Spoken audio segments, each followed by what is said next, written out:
हर हर महादेव बंधुओं, मैं सचिन कुमार मिश्रा अपने YouTube channel Shri Sachinesh astrology पर आपका स्वागत करता हूं। बंधुओं, मैं ये बताने जा रहा हूं कि गुरुवार से आपका ये चैत्र वाला नवरात्रि प्रारंभ हो रहा है, चैत्र नवरात्रि। तो चैत्र नवरात्रि शुक्ल पक्ष से शुरू होता है, तो उसका जस्ट पहले एक दिन पहले जो होता है वो कृष्ण पक्ष का अंतिम दिन होता है, और कृष्ण पक्ष के अंतिम दिन को अमावस्या कहा जाता है। अमावस्या और अमावस्या तिथि जो है ये हमारे पितरों को, हमारे पूर्वजों को प्रसन्न करने का मतलब सबसे अच्छा मुहूर्त माना जाता है। सबसे अच्छा मुहूर्त माना जाता है अमावस्या।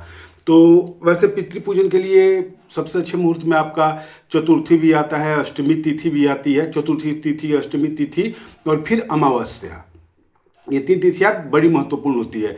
फिर उधर पितृपक्ष के समय में जो होता है वो आपका पितृ प्रसन्नता के लिए किया जाता है उपाय, वो भी अच्छा शुभ मुहूर्त होता है। लेकिन ये जो अमावस्या है, चतुर्थी है, अष्टमी है, ये अपने पितरों को प्रसन्न करने के लिए, या आपके पितृ कमज़ोर हो गए हैं तो उनको शक्तिशाली करने के लिए, मतलब उनको भोजन देने के लिए, उनको शक्तिशाली करने के लिए। और एक चीज़ और है कि कभी कभी हमारे जो पितृ होते हैं वो किसी बंधन में पड़ जाते हैं, मतलब कोई अन्य तांत्रिक हो, अन्य शक्तियाँ हों, वो उनको बांध देती है, बंधन में ला देती है। तो इस स्थिति में भी वो हमारी मदद नहीं कर पाते हैं, या पितृ हमारे रुष्ट हैं हमसे तो भी हमारी मदद नहीं करते, परेशान करते हैं।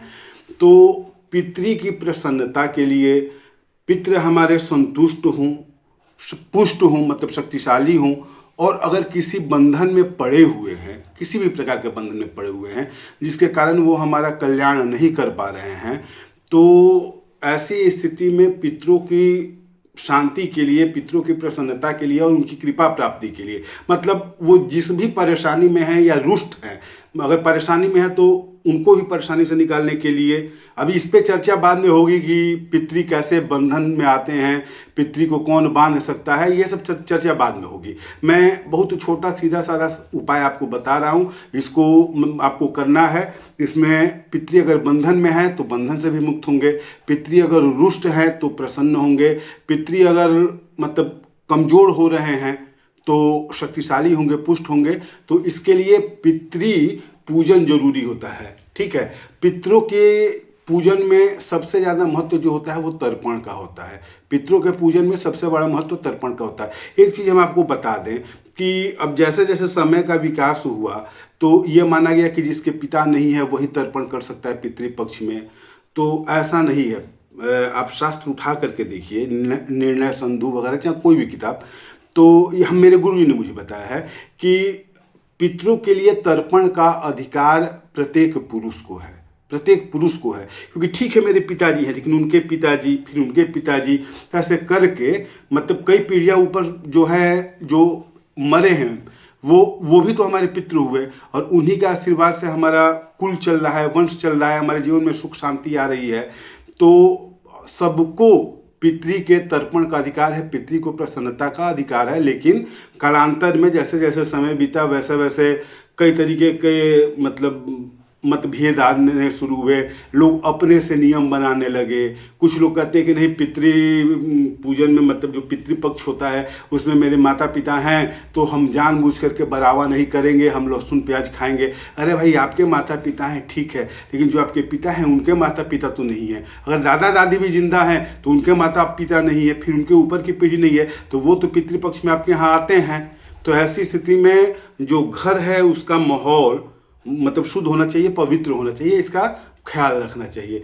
तो पितृ पूजन, पितृ की शांति और पितृ की प्रसन्नता का उपाय करने का अधिकार सबको है। ज़्यादा इधर उधर का घुमावदार बात नहीं, सीधे सीधे आते हैं हम लोग अपने मुद्दे पर।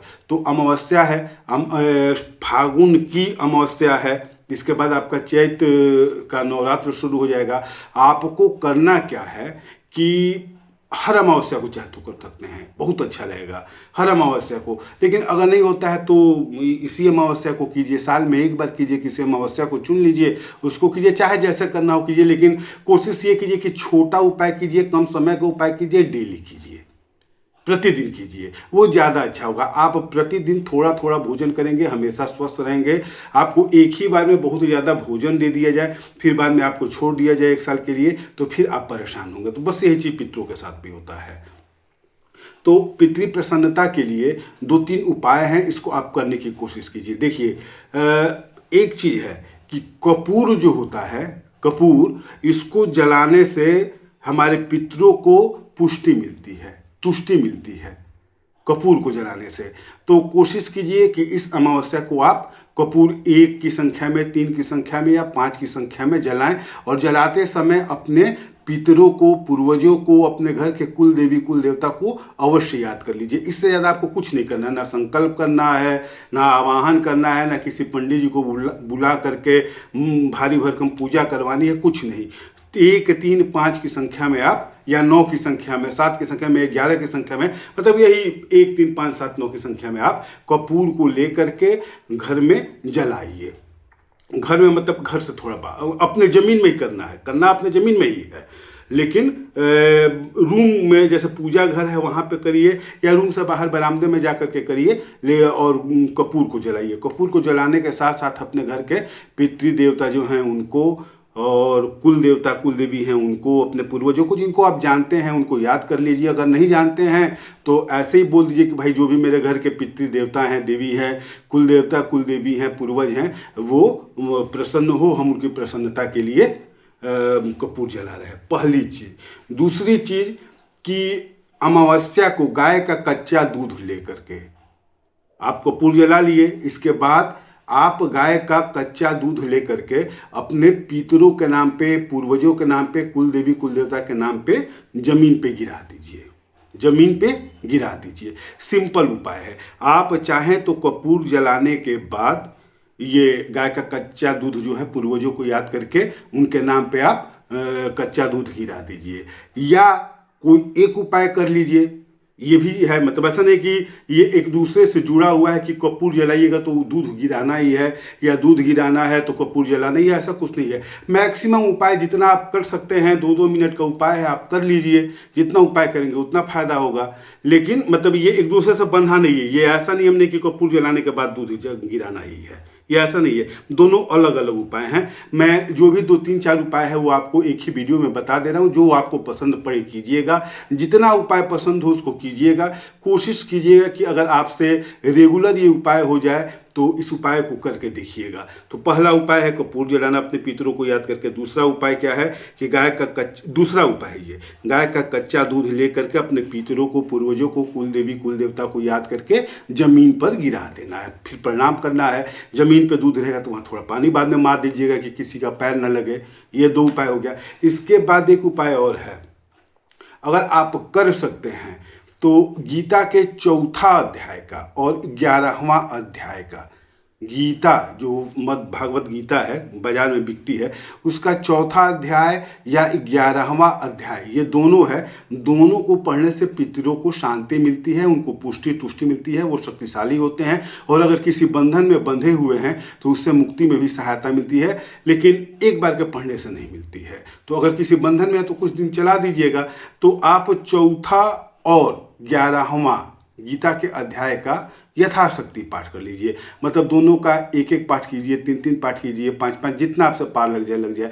अगर दोनों नहीं कर सकते हैं तो एक ही 4था अध्याय को या 11वां अध्याय को, दोनों में से कोई एक पाठ कर लीजिए। दोनों ही लाभदायक हैं। दोनों को एक साथ भी कर सकते हैं, दोनों को अलग अलग, मतलब एक ही कर सकते हैं। इसमें कोई परेशानी नहीं है, लेकिन करने की कोशिश कीजिए। अच्छा, संस्कृत में होगा गीता का पाठ तो आप उसको हिंदी में कर सकते हैं।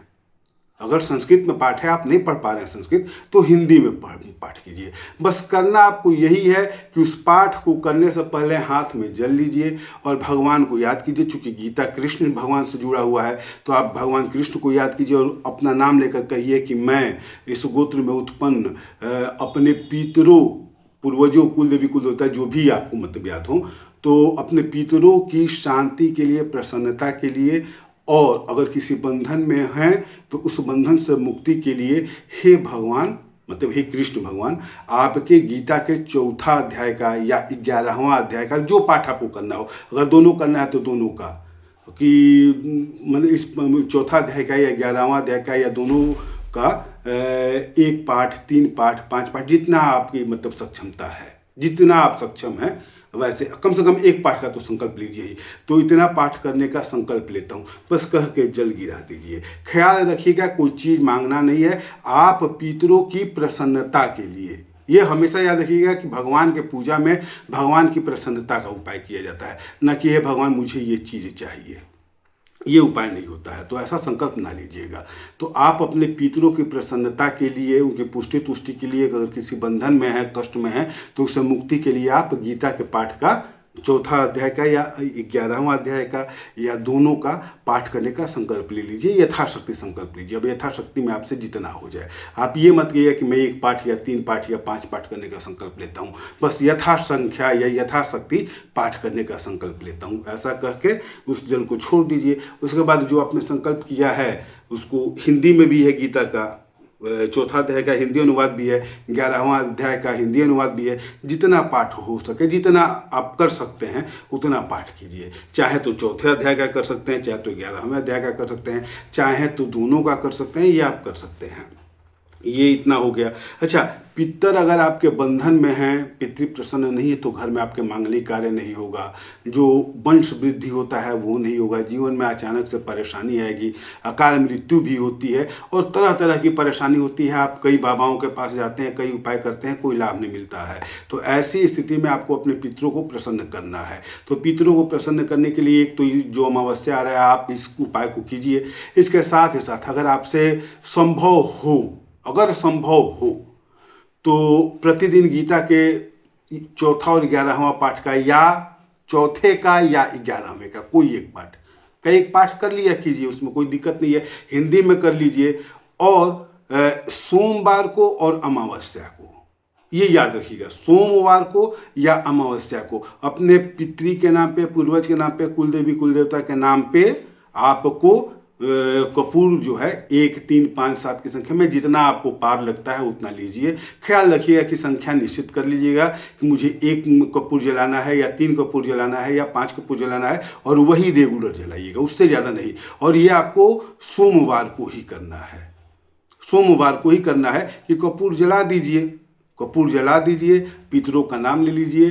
फिर उसके बाद गाय का कच्चा दूध है, मतलब ये प्रणाम कर लीजिए, एक अलग उपाय हो गया। फिर गाय का कच्चा दूध है, उसको अपने पितरों के नाम पे गिरा दीजिए मिट्टी में, मतलब घर से बाहर, अपने ही जमीन में, जमीन आपका अपना हो, क्योंकि जो पितर होते हैं वो अपने ही जमीन पे आके हव्य ग्रहण करते हैं। दूसरे की जमीन पर करने पर जो वहाँ के पितृ होते हैं वो उस हव्य को ग्रहण कर लेते हैं। तो कोशिश ये कीजिए कि अपने ही जमीन पे, अपनी जमीन पे होता है वो दूध गिरा लीजिए, प्रणाम कर लीजिए, अपने पितरों को नाम करके याद करके, उनके नाम को याद करके, या अगर नाम नहीं याद है तो ऐसे ही याद कर लीजिए और छोड़ दीजिए। अगर संभव हो तो गीता का पाठ कर लीजिए, चौथा अध्याय का, 11वां अध्याय का। अगर नहीं होता है तो बस यही 2 उपाय कीजिए, ये हर सोमवार को और अमावस्या को कीजिए। देखिए धीरे धीरे मुश्किल से 7 या 8 सोमवार आप करेंगे। 7वें सोमवार के बाद, आपके 7वें सोमवार के बाद आपके जीवन में अनुकूलता आनी शुरू हो जाएगी, सब कुछ पॉजिटिव होने लगेगा, आपको खुद एहसास होगा। पितृ जो होते हैं या ग्रह होते हैं, ये बंदूक लेकर के, गोली लेकर के, बम लेकर के, हथियार लेकर हमारे पे आक्रमण नहीं करते, अटैक नहीं करते हैं। ये हमारे मति को भ्रम कर देते हैं, समझना बात को, जिससे मानसिक अशांति बनी रहती है, शांति खत्म हो जाता है, कोई सही निर्णय हम लोग नहीं ले पाते हैं, सही डिसीजन नहीं लेने के कारण हमारा काम खराब होता है। और कुछ चीज़ें ऐसे हैं, मतलब जो उनके हाथ में है उसको अप्रत्याशित रूप से कर देते हैं, जैसे कि एक्सीडेंट हो जाना या संतान प्राप्ति में बाधा करना, पुत्र का ना होना या पुत्र पुत्री किसी चीज़ का ना होना, मतलब इस टाइप की परेशानी उत्पन्न करते हैं। तो अब घर में मांगलिक कार्य का ना होना, आप पढ़ रहे हैं, जितना मन लगा के पढ़ रहे हैं, रिजल्ट आपका खराब हो जाएगा, मतलब परेशान करते रहते हैं और समझ में नहीं आता कि कौन सा उपाय किया जाए कि फायदा हो, क्योंकि ये बंदूक और गोली लेकर के तो आएंगे नहीं कि आप इनको देखेंगे और जाकर उनसे लड़ेंगे। तो इसलिए अपने पितरों की प्रसन्नता के लिए सबसे ज़्यादा महत्वपूर्ण उपाय जो है बस यही है कि गीता के चौथे और 11वें अध्याय का पाठ आप कीजिए। मतलब इसमें आप चाहे तो चौथा, चाहे तो 11वां, चाहे तो दोनों का पाठ कर सकते हैं। अपने पितर के नाम पे कपूर जला देना है आपको, उनको याद करके। दूसरा उपाय हो गया। तीसरा उपाय मतलब ये भी अलग ही उपाय है कि आप अपने पितरों के नाम पे गाय का कच्चा दूध जमीन पे गिरा दीजिए, उनको प्रणाम कीजिए, बस हो गया। ये 3 उपाय है। इसके साथ साथ अगर आपको लगता है कि आपके पितृ बहुत ज़्यादा बंधन में है, मतलब इस उपाय से भी कोई फायदा नहीं हो रहा है, तो कोशिश कीजिए कि ब्रह्म गायत्री का जप करवा दें। तो ब्रह्म गायत्री के लिए ब्राह्मणों की आवश्यकता पड़ेगी, उतना दूर जाने की ज़रूरत नहीं है।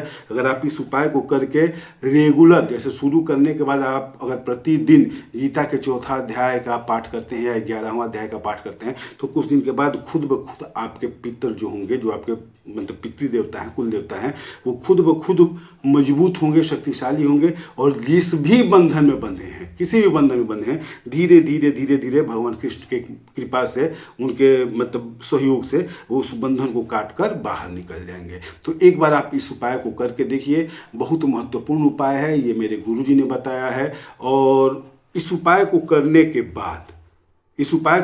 के बाद मैंने और कुछ तो नहीं देखा, लेकिन 2 चीज़ों में असर देखा कि जो व्यक्ति बेरोजगार है, हर प्रकार का उपाय करने के बाद भी उसके पास रोजगार, व्यवसाय, व्यापार जो भी हो, मतलब नौकरी या व्यापार नहीं हो पा रहा है, उसका लक्ष्मी आय का कोई ना कोई साधन खुला है, कोई ना कोई रास्ता मिला है, या तो व्यापार में लगा है या नौकरी हो गई है। और उसके घर में अगर संतान नहीं, किसी के घर में जिसमें पितृदोष है, अगर संतान नहीं है तो संतान भी उत्पन्न हुआ है। शादी के 18 साल के बाद पितृ पूजन करने के बाद, पितृ शांति करने के बाद संतान उत्पन्न हुई है। ये मैंने अपनी आंखों से देखा है, मैंने उपाय किया है और इसका रिजल्ट मेरे सामने आया है। इसलिए आप एक बार इस उपाय को करके देखिए। अच्छा, पितृ शांति में एक चीज़ और होता है कि अगर आप लोग से हो जाए तो त्रिपिंडी भी करा लेना चाहिए, लेकिन ये जो त्रिपिंडी है पंडित जी करेंगे, ठीक है। आपको स्वयं से इस पूजा को अवश्य करना चाहिए।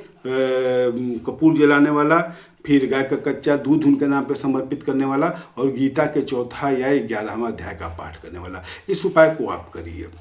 गीता का जो 4था या 11वां अध्याय है, इसको आप एक दिन शुरू करके अमावस्या से प्रतिदिन पढ़ सकते हैं।